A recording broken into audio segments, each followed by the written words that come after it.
U.S., being such a young country, has always been the absence of an entrenched class system. In America, you could always come from nothing and make something of yourself. You could move up through the social ranks based solely on your merit. But whether due to just getting older or other more nefarious reasons, upward mobility is becoming less attainable in the U.S. At least that's according to a new article in Quartz Magazine from writer Matt Phillips. In it, he references a massive study done by a French economist, which found that since the 1980s, inequality has climbed so much in the U.S. that it's now a more unequal society than Europe was during the last days of aristocracy before World War I. And that inequality goes hand in hand with less mobility. Phillips writes that now a poor Moroccan kid in France is much more likely to move into the middle class than a child born into a poor family in Mississippi. That's pretty harsh for a country that's always prided itself on the American dream, where everyone has an equal shot at becoming a big shot.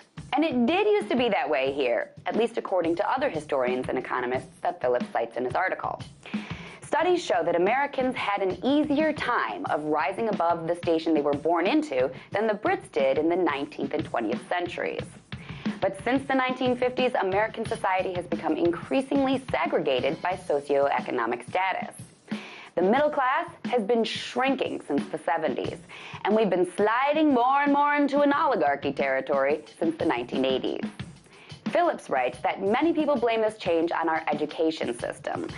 While it might not be the full cause, it's partially true. Nowadays, high-income kids hang out with other high-income kids, and they make their cozy little networks, and then they grow up and give each other powerful, high-salary jobs. And the low-income kids are all hanging out together with no hope of figuring out how to climb the ranks. The saddest part is when Phillips cites a New York Times article which says that poor kids drop out of school because they feel like they don't belong. In other words, they give up.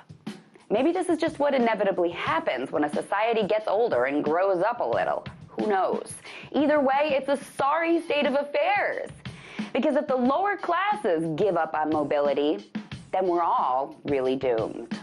Tonight, let's talk about that.